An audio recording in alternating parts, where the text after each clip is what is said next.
Hello. रोते हुए patient clinic में आई कि मुझे पेट में दाने आ रहे हैं और असहनीय दर्द हो रहा है। तो आज हम देखते हैं इसे डिटेल में। Herpes zoster shingles, post herpetic neuralgia. I am doctor Rakesh Uke, MD medicine. So herpes zoster cause herpes zoster is painful self-limiting dermatomal rash caused by reactivation of varicella zoster virus. Varicella zoster virus causes shingles, herpes zoster, and chickenpox varicella. Mostly patient adult old age as immunity decreases against varicella zoster virus. ये कितने phases में हमें मिलता है? 3 phases. First, pre eruptive phase, pre herpetic neuralgia, pain along affected dermatome after 2 to 3 days, acute eruptive phase, then chronic phase, post herpetic neuralgia. Severe pain without vesicular eruption, zoster sign herpety. Usually symptoms resolve in 10 to 15 days. Healing of lesions may take a month.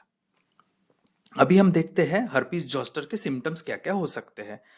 Severe pain precedes appearance of rash, मलेज, myalgia, headache, fever uncommon, lesion in dermatomal distribution, thoracic and lumbar roots are commonly involved, regional lymph node may enlarge.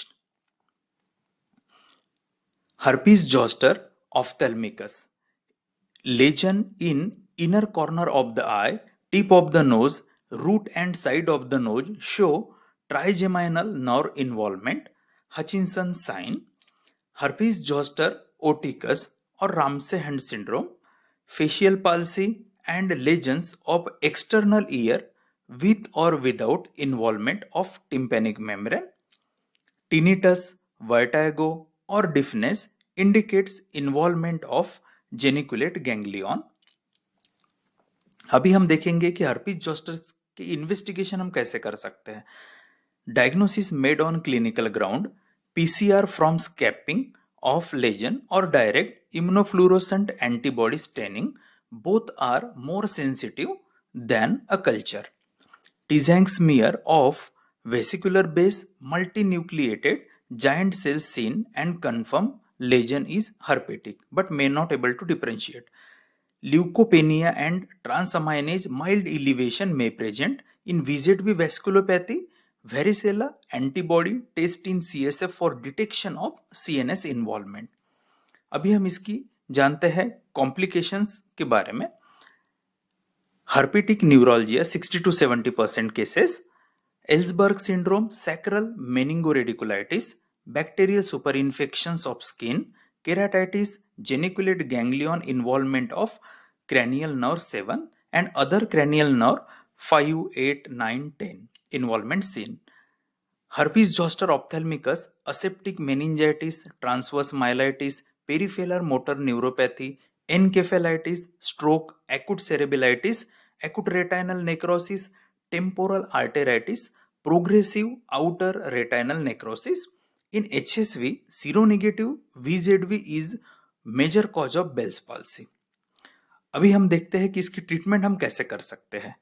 In herpes zoster uncomplicated tablet valacyclovir 1 gram 3 times a day, tablet famciclovir 500 mg 3 times a day, acyclovir 800 mg 3 times a day for 7 days, corticosteroid 60 mg OD, then tapering course for 2 to 3 weeks as acute lesion resolve fast.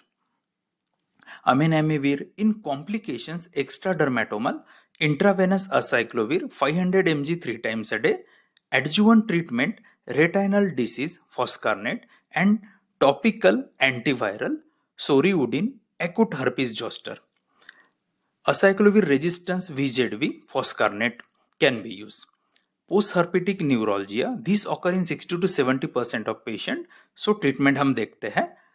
gabapentin tablet 100 to 300 mg 3 times a day or tablet pregabalin 75 mg twice a day or lidocaine patch, tricyclic antidepressant, amitriptyline tablet 10 to 75 mg in night causes giddiness in higher doses. Capsaicin cream, opioids, NSAID, anticonvulsant agents, transcutaneous electrical nerve stimulation, gabapentin with nortriptyline 2 to 4 times a day, and clonazepam 1 to 3 times a day is good in postherpetic neuralgia for pain control.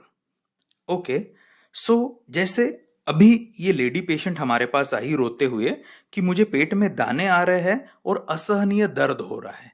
इस case में हमने ये देखा इस patient को कि इसके जो सिम्टम्स थे ये 3-4 दिन से परसिस्टेंट थे।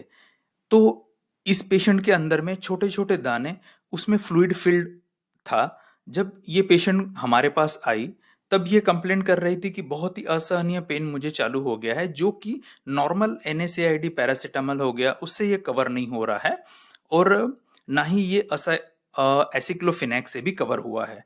ओके, सो हमने ये जब देखा तो ये देखने से ही कंफर्म हो गया कि ये हर्पीज जोस्टर है। जनरली डॉक्टर इसे कंफर्म कर लेते हैं बाय क्लिनिकल नॉलेज ओनली कि इसे दाने आते हैं पेट में या जांग में आ सकते हैं या छाती में आ सकते हैं, पीठ में आ सकते हैं। तो ऐसे पेशेंट ये कंप्लेंट लेके आ सकते हैं। छोटे छोटे दाने आ सकते हैं जिसमें पानी भरा रह सकता है, मतलब फ्लूइड फिल्ड वेसिकल्स वो रह सकते हैं। उसके बाद में ये पेशेंट कोई और भी कॉम्प्लिकेशन के साथ हमारे पास आ सकते हैं, जैसे कि हर्पीज जोस्टर ऑप्थेल्मिकस हो गया जिसमें आंख अंधे होने का भी डर हमें होता है। हर्पीज जोस्टर ओटिकस हो गया, रामसे हंट सिंड्रोम जिसमें फेशियल पाल्सी होती है। सो हमें ये बहुत ही केयरफुल रहना होता है इन केसेस में ताकि ये कॉम्प्लिकेशंस इनमें ना हो। ओके, सो इसकी डायग्नोसिस हम कैसे कर सकते हैं? हम PCR कर सकते हैं या फिर डायरेक्ट इम्यूनोफ्लोरोसेंट एंटीबॉडी स्टेनिंग हम ये केसेस में कर सकते हैं, या टीजेंग स्मीयर है। लेकिन जनरली ये क्लिनिकल बेसिस में एज अ डॉक्टर हमें देखने के बाद ये पता चल जाता है कि हर्पीज जोस्टर है। सो हम उसकी वैसे ही ट्रीटमेंट स्टार्ट करवा देते हैं विदाउट एनी इन्वेस्टिगेशन। ओके, सो हर्पीज जोस्टर की ट्रीटमेंट हम कैसे कर सकते हैं? तो इसके ट्रीटमेंट के लिए जनरली हम देखते हैं कि इनमें और कोई तो कॉम्प्लिकेशंस नहीं है, जैसे कि सिंपल हर्पीज जोस्टर ही है या मतलब वेसिकल्स है, पेन है, या और भी कोई साथ में कॉम्प्लिकेशन है। जैसे अभी हम 2 कॉम्प्लिकेशन डिस्कस किए, उसके बाद में और जैसे कोई स्ट्रोक है, एन्केफेलाइटिस है, मोटर न्यूरोपैथी है, सेरेब्राइटिस है, ओके, टेम्पोरल आर्टेराइटिस है या बेल्स पाल्सी है या कुछ भी हो, तो हम देखते हैं कि इनमें और कोई कॉम्प्लिकेशंस तो नहीं है। ओके, अगर और कोई कॉम्प्लिकेशन नहीं है तो अनकॉम्प्लिकेटेड केस में हम वैलासाइक्लोविर, फैमसिक्लोविर और असाइक्लोविर ये दे सकते हैं। अगर उन केस में कॉम्प्लिकेशंस हमें बाकी दिख रहे हैं, वो लेजेंस के अलावा, डर्मेटोमल डिस्ट्रीब्यूशन के अलावा भी और कोई अगर प्रॉब्लम्स दिख रहे हैं, तो हम इंट्रावेनस मतलब IV असाइक्लोविर 500 mg हम स्टार्ट करवा सकते हैं। ओके, सो और क्या दे सकते हैं इसमें? हम कॉर्टिकोस्टेरॉइड दे सकते हैं फॉर फास्ट लेजन रिजोल्यूशन। जो एक्यूट केस में लेजन आए हैं उसके रिजोल्यूशन के लिए हम इस्तेमाल करते हैं जनरली 60 mg OD, और फिर टेपरिंग डोज देते हैं 2 से 3 हफ्ते तक। ओके, फिर उसके बाद में अगर रेजिस्टेंट केस हो तो हम पोस्कारनेट इस्तेमाल कर सकते हैं। हाँ, अगर इनको पोस्ट हर्पेटिक न्यूरोलजिया अगर हो जाए, जो कि 60 to 70% केसेस में होता है, सो इस केस में हम क्या कर सकते हैं? ओके, क्या इसकी वैक्सीन अवेलेबल है हर्पीज जोस्टर की? हाँ, वैक्सीन अवेलेबल है, हम ले सकते हैं vaccine. Okay, so post herpetic neuroglia के लिए हम जनरली देते हैं गाबापेंटिन हो गया 100 to 300 mg 3 times a day, pregabalin भी दे सकते हैं 75 mg ट्वाइस अ डे, और लिडोकिन पैच और ट्राइसाइक्लिक एंटी डिप्रेसेंट जैसे कि एमिट्रिप्टिलिन हो गया, ये भी दे सकते हैं। तो एमिट्रिप्टिलिन थोड़ा हमें सोच के देना है क्योंकि ये ज़्यादा गिडीनेस कॉज करता है यहाँ पे, जैसे हम हायर डोजेस में जाते रहते हैं, तो बेटर है ये 10 to 20 mg में ये गुड वर्क करता है ये। ओके, सो कैप्साइसिन क्रीम हो गया, है ना, opioids, NSAID, anti convulsant agent, ये हम इस्तेमाल कर सकते हैं।